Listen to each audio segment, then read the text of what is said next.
یا ایھا الذین آمنوا، اے ایمان والو، ان تنصروا اللہ، اگر تم مدد کرو گے اللہ کی، ینصرکم، اللہ تمہاری مدد کرے گا، ویثبت اقدامکم، اور اللہ تمہارے قدموں کو مضبوط رکھے گا، پکا رکھے گا۔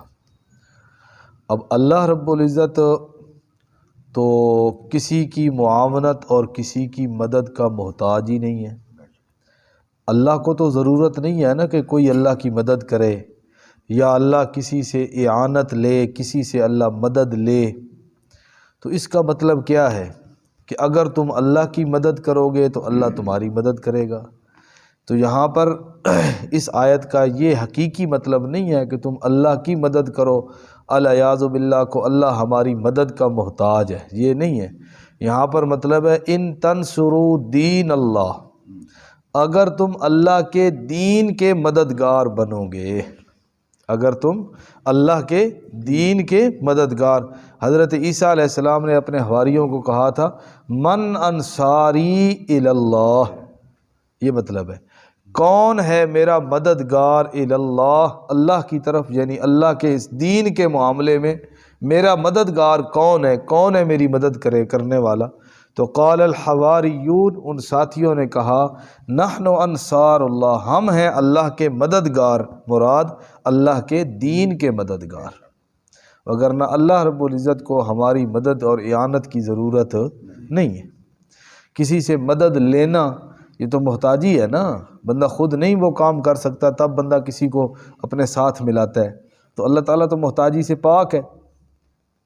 تو یہاں پر مراد ہے اللہ کی مدد، یعنی اللہ کے دین کی مدد، ینصرکم، اللہ تمہاری مدد کرے گا، ویثبت اقدامکم، اور اللہ تمہارے قدموں کو پکا رکھے گا۔ اس سے معلوم ہوا کہ اللہ کے دین کے ہم محتاج ہیں، دین ہمارا محتاج نہیں ہے۔ ہم محتاج ہیں کہ اللہ کی طرف سے ہماری مدد ہو، ہم اپنے ایمان عقیدے پہ پکے رہیں، تو اس کے لیے شرط ہے کہ ہم اللہ کے دین کے مددگار بنیں۔ اگر ہم دین کے مددگار بنیں گے اور اعلاء کلمت اللہ کے اندر اپنی توانائیاں صرف کریں گے تو یہ ہمارا اپنا فائدہ ہے، وگرنہ اگر ہم نہیں کریں گے تو اللہ کسی اور کو کھڑا کر دے گا۔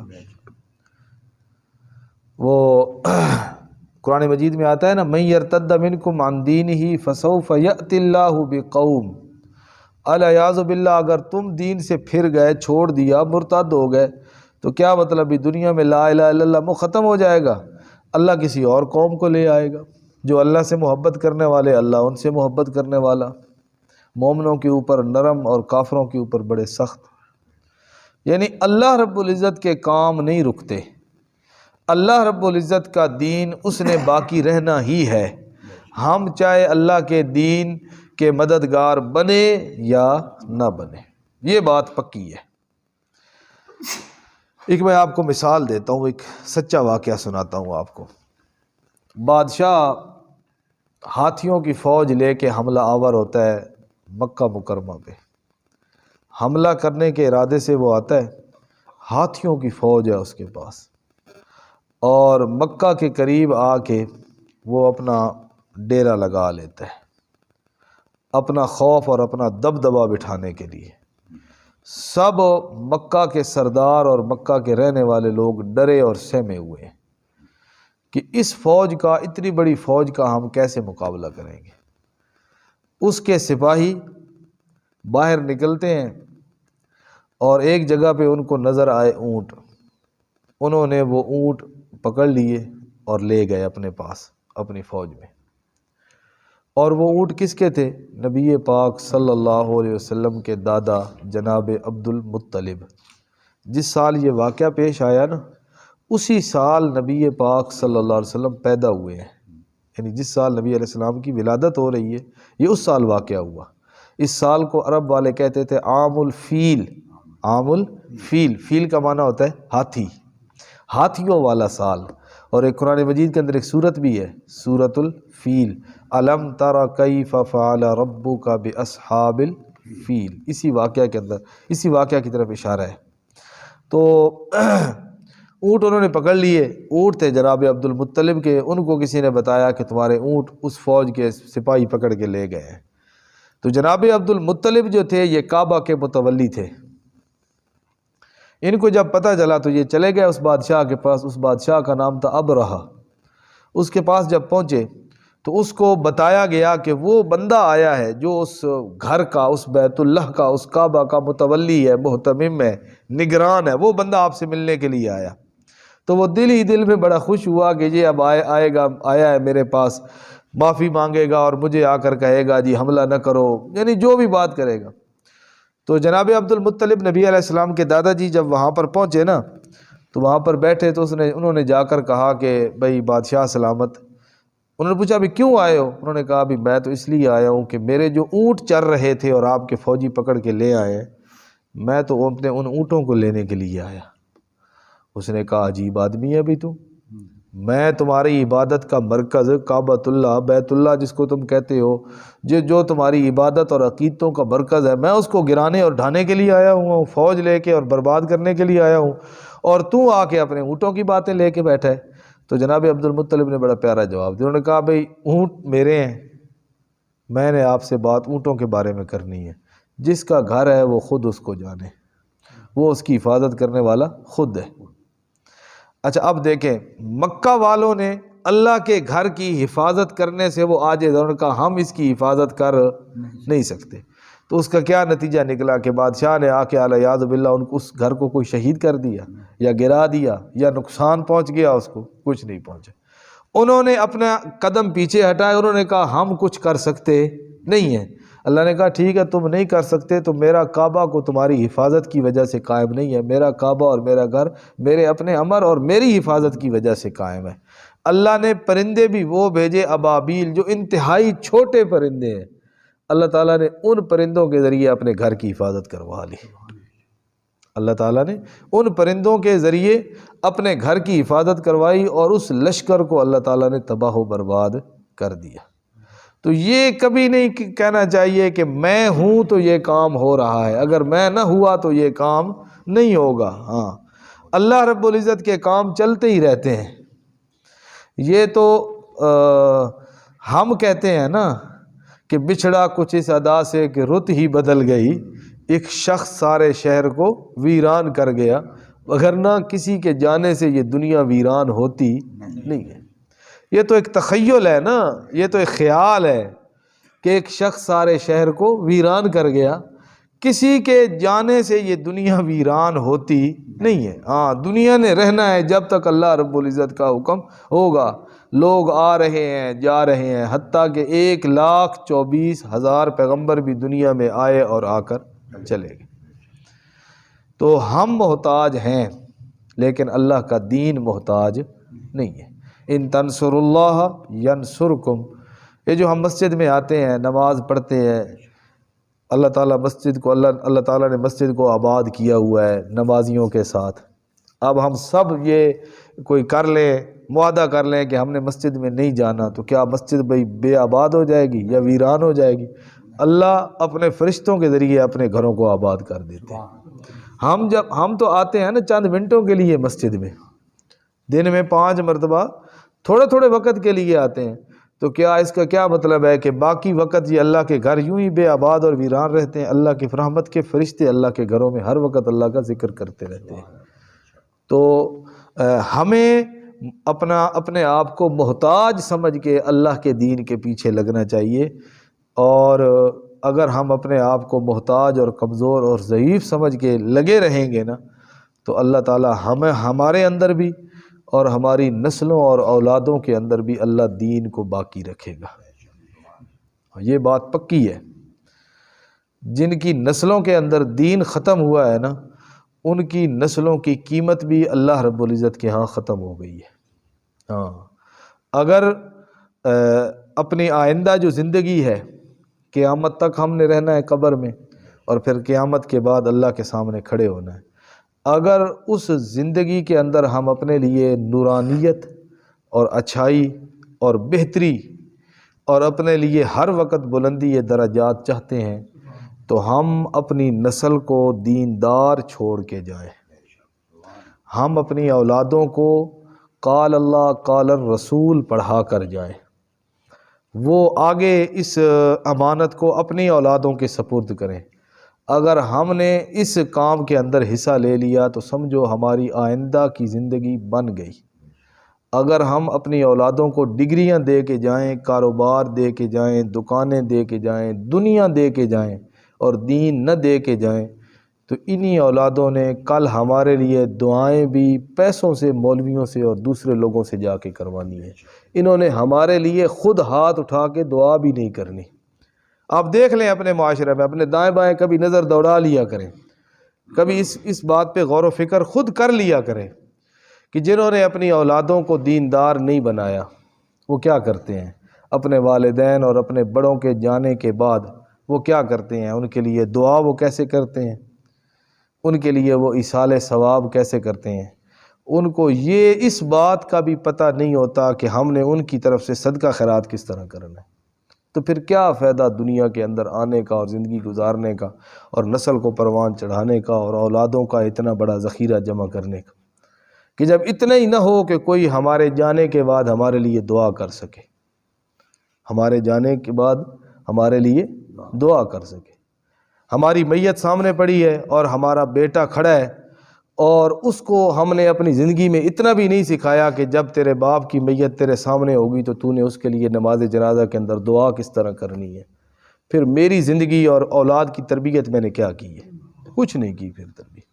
میں نے آپ کو شاید پہلے بھی سنایا، ایک آدمی مجھے کہنے لگا استاد جی میں تارے نیڑے کھلوسا جنازے دے تھوڑا جی اچھی کر کے دعا پڑھے آئے، جو میرے ابے دا جنازہ ہے تو چلو میں بھی تو سن کے پڑھ لے سا۔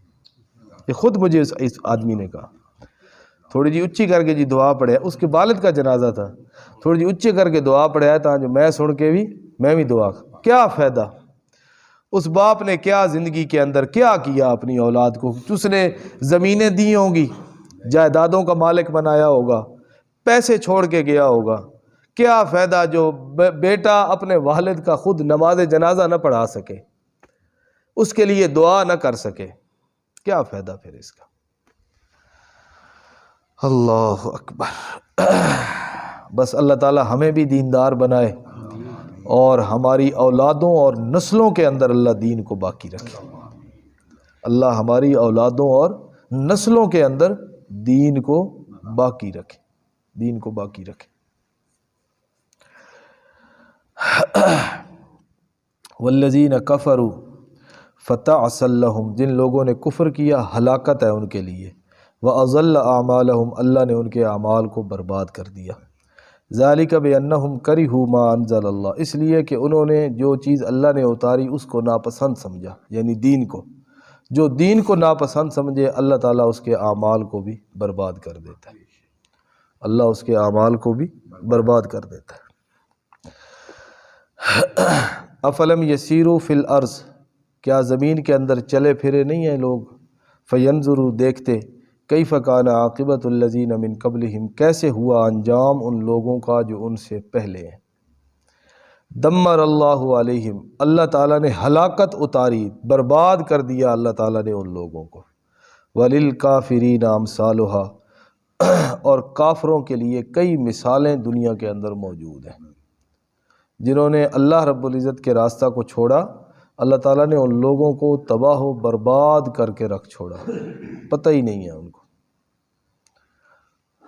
ایک واقعہ ذہن میں آ گیا جو میں بات پہلے کر رہا تھا، مجھے ایک آدمی نے، اس نے خود اس آدمی کے ساتھ یہ واقعہ پیش آیا۔ اس نے کہا بھائی رات کے وقت مجھے ٹیلی فون آیا، محلے کے آدمی نے مجھے فون کیا، قاری صاحب کدھر ہے؟ میں نے کہا میں اپنے گھر مدرسہ میں ہوں۔ تو اس نے کہا جی ہمارے والد صاحب فوت ہو گئے ہیں، جنازہ ہونا ہے صبح، تو میرے بیوی بچوں کو ڈر لگتا ہے، آپ آئیں اور آپ آ کر نہ ہمارے گھر میں جہاں ہمارے والد صاحب کی میت پڑی ہے وہاں سوئیں، ہم آپ کو رات گزاریں گے نا، ہم آپ کو اس کا معاوضہ دیں گے، پیسے دیں گے۔ اندازہ کریں، ہمارے والد صاحب فوت ہو گئے ہیں اور اب میرے بیوی بچوں کو کیا لگتا ہے؟ گھر میں ڈر لگتا ہے، آپ آئیں۔ وہ بندہ مجھے، اس نے خود مجھے بتایا، انہوں نے کہا جی ہم گئے، 2 بندے گئے، انہوں نے ہمیں بتایا یہ تو ہم تو بے فکر ہو گئے سو گئے، ہم تو ویسے ہی یہی کہتے ہیں، ابھی مردے نہ سنتے ہیں نہ دیکھتے ہیں نہ اٹھتے ہیں نہ بولتے ہیں. کیا وہ جو میت پڑی ہے اس نے کیا کہنا ہے؟ کہتا ہے آرام سے ساری رات سوئے، صبح ہم اٹھے، انہوں نے ہمیں 5,000 روپیہ بھی دیا، یہ لو جی. لیکن آپ اندازہ کریں کہ انہوں نے کیا اپنے بعد میں اپنے باپ کے لیے کیا کرنا ہے؟ کچھ بھی نہیں کرنا. ساری باتیں اللہ تعالیٰ نے ان بستیوں کو اور ان لوگوں کو برباد کیا، اور کافروں کے لیے کئی مثالیں ہیں.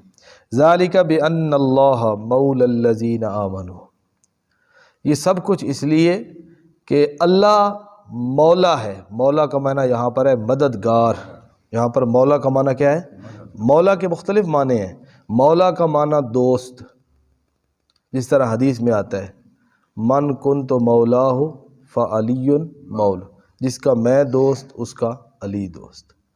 اچھا، مولا کا معنی مددگار، جس طرح یہاں پر ہے ذالک بأن اللہ مولی الذین آمنوا، اہل ایمان کا مددگار اللہ ہے.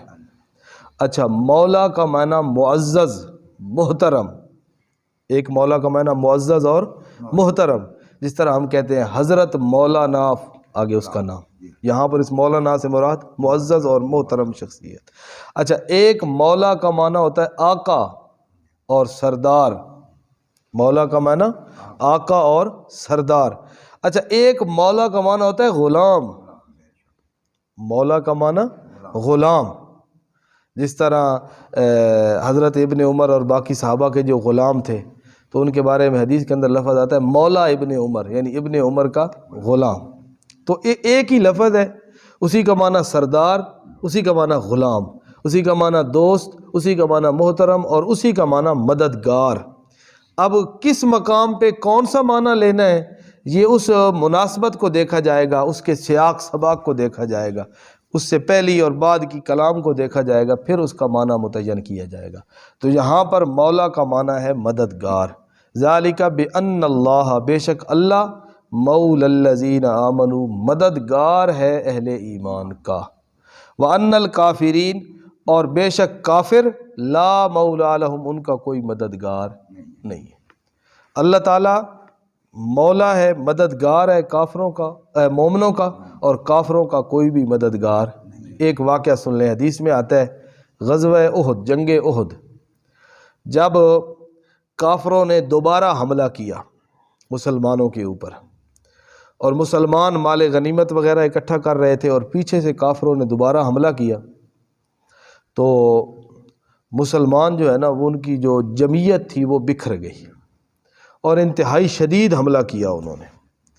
اور اس حملے کی وجہ سے نبی پاک صلی اللہ علیہ وسلم خود زخمی ہو کے ایک گڑھے کے اندر گر گئے آپ، اور مسلمانوں کے اوپر ایک عجیب سی کیفیت طاری ہو گئی.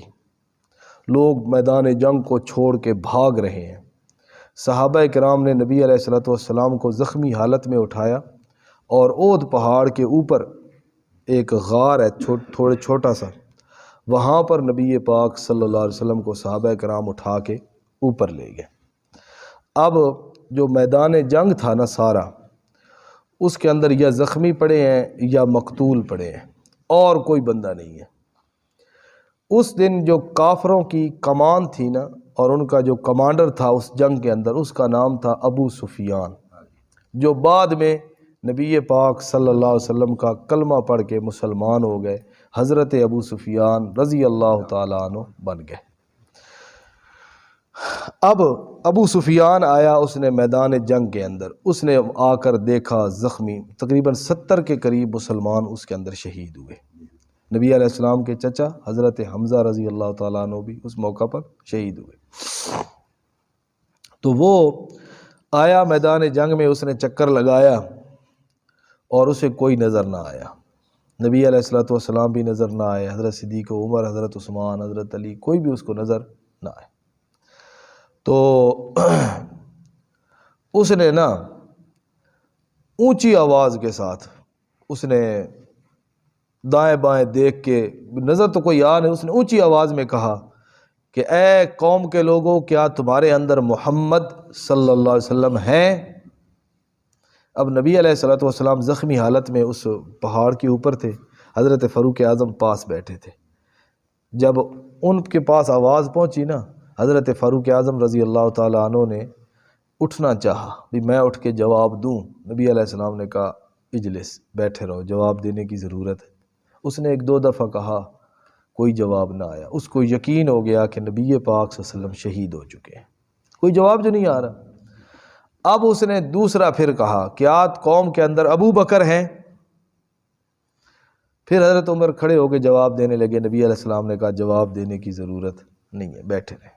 اس نے پھر ایک دو تین دفعہ کہا یہ بات، کوئی جواب نہ آیا، تو اس کو یقین ہو گیا کہ حضرت ابو بکر بھی شہید ہو چکے۔ پھر اس نے کہا تیسری بات، کیا اس قوم کے اندر لوگوں کے اندر عمر ہے؟ اب حضرت عمر پھر جوش سے کھڑے ہونے لگے، نبی علیہ السلام نے بٹھا دیا۔ اس نے پھر دو تین مرتبہ یہی بات کہی، کوئی جواب نہ آیا۔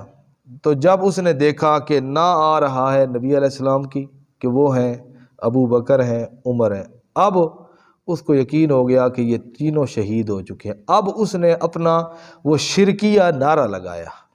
لیکن آگے جانے سے پہلے یہ سمجھتے جائیں، ابو سفیان اس وقت تک دائرہ اسلام میں داخل نہیں ہوئے تھے، مسلمان نہیں تھے، کافر تھے۔ کافر ہو کر بھی ان کو اس بات کا یقین تھا کہ پیغمبر کے بعد اگر کوئی آپ کی صحابہ کے اندر، آپ کے ساتھیوں کے اندر جس کا نمبر آتا ہے اور جو معزز شخصیت ہے تو اس کا نام کیا ہے؟ ابو بکر ہے۔ اس لیے اس نے ابو بکر کا پوچھا۔ اور ابو بکر کے بعد اگر کسی کا نمبر ہے تو وہ کون ہے؟ حضرت عمر رضی اللہ تعالیٰ۔ اچھا، جب اس نے دیکھا نا تینوں کی طرف سے کوئی جواب نہیں آ رہا، تو اس نے جس طرح بندہ فاتح ہو جاتا ہے، کامیاب ہو جاتا ہے، تو بندہ اپنا نعرہ لگاتا ہے نا، تو اس نے بھی اپنے معبودوں کو خوش کرنے کے لیے اپنا شرکیہ نعرہ لگایا، اور اس نے کہا اعلو حبل، حبل زندہ باد۔ حبل، جس طرح مسلمان فاتح اور کامیاب ہوتے ہیں تو نعرہ لگاتے ہیں، نعرہ تکبیر، اللہ اکبر، اللہ کی کبریائی کا اور اللہ کی عظمت کا نعرہ لگاتے ہیں۔ تو اس نے اپنے معبود کی عظمت کا اور کبریائی کا نعرہ لگاتے ہوئے کہا اعلو حبل، حبل زندہ باد۔ جب اس نے یہ نعرہ لگایا نا، نبی علیہ السلام نے حضرت عمر کو کہا عمر اب اٹھ اور اس کا جواب دے۔ اب مشرک نے اپنا شرک کا نعرہ بلند کیا ہے، تو مومن موحد ہے، تو توحید اور اللہ کی عظمت کا اعلان کر۔ اللہ کے پیغمبر میں کیا کہوں جواب میں؟ نبی علیہ السلام نے کہا تو اس کو جواب میں کہو اللہ اعلی و اجل، اعلو حبل نہیں، اللہ اعلی، حبل زندہ باد نہیں، بلکہ اللہ رب العزت کی ذات سب سے اونچی ہے اور سب سے بزرگ ہے۔ حضرت عمر رضی اللہ تعالیٰ عنہ کھڑے ہوئے نا پہاڑ کے اوپر سے، اور اونچی آواز کے ساتھ جب یہ نعرہ لگایا نا اللہ اعلی و اجل، تو ایک دفعہ تو ہے نا اس کے اوسان خطا ہو گئے۔ اس نے جو ہے نا پھر دوسرا نعرہ لگایا، اس نے کہا لنا عزا ولا عزا لکم، ہماری مدد ہمارے عزا نے کی ہے اور تمہارے ساتھ عزا کی مدد نہیں ہے۔ نبی علیہ السلام نے کہا عمر اب پھر جواب دے۔ کیا؟ تو جواب میں کہو لنا مولا، ہمارا مددگار اللہ ہے۔ یہی آیت ذالک بان اللہ مولا الذین آمنوا۔ حضرت عمر نے کھڑے ہو کے کہا لنا مولا ولا مولا لکم، ہمارا مددگار ہمارا اللہ ہے اور جس اللہ کی مدد تمہارے ساتھ نہیں ہے۔ اور یہ پکی بات ہے، جب موحد توحید کا نعرہ بلند کرتا ہے نا، پھر مشرک دم دبا کے بھاگ جاتا ہے۔ پھر مشرک مزہ اسی جگہ پہ آتا ہے نا جہاں پر مشرک اور کافر اپنا شرک کا نعرہ لگا رہا ہو، اور اس جگہ پہ کوئی اللہ کا نام لے نا، اس اللہ کے نام کے نعرے کے اندر پھر اثر بھی بڑا ہوتا ہے۔ وہ نعرے لگا رہے تھے نا وہ لڑکے کالج کے اندر انڈیا میں، وہ جے شری رام کے پتہ نہیں کیا اس طرح کہہ رہے تھے، تو جواب میں اس لڑکی نے پھر نعرہ لگایا اللہ اکبر کا۔ اس نے کہا تمہارے معبودوں کی جے نہیں ہے، تمہارے معبودوں کی بڑائی نہیں ہے، اگر کائنات میں کوئی بڑی ذات ہے تو وہ ہے اللہ اکبر۔ اور اللہ تعالیٰ نے اسی اللہ اکبر کہنے کی وجہ سے پوری دنیا میں اس بچی کی عقیدت اور عزت مسلمانوں کے دلوں کے اندر بنا دی ہے۔ تو مزہ اسی جگہ پہ آتا ہے، اپنے گھر میں، اپنی مسجد میں، اپنے سٹیج میں بیٹھ کے کہنا اللہ اکبر، اور اس جگہ پہ کہنا لنا مولا ولا مولا لکم، اس کا بھی ہے مزہ۔ لیکن جب مشرک اور کافر سامنے کھڑا ہو اور اس کی آنکھوں میں آنکھیں ملا کے کوئی بندہ کہے نا تمہارے لیے ہوں گے تمہارے بزرگ، تمہارے مددگار ہوں گے تمہارے، اور حسبی اللہ، میرے لیے میرا اللہ کافی ہے، اس وقت یہ نعرہ لگانے کا مزہ ہی کچھ اور ہے۔ تو اللہ رب العزت نے یہی بات کی کہ ذالک بأن اللہ مولی الذین آمنوا وأن الکافرین لا مولا لہم۔ اللہ پاک عمل کی توفیق۔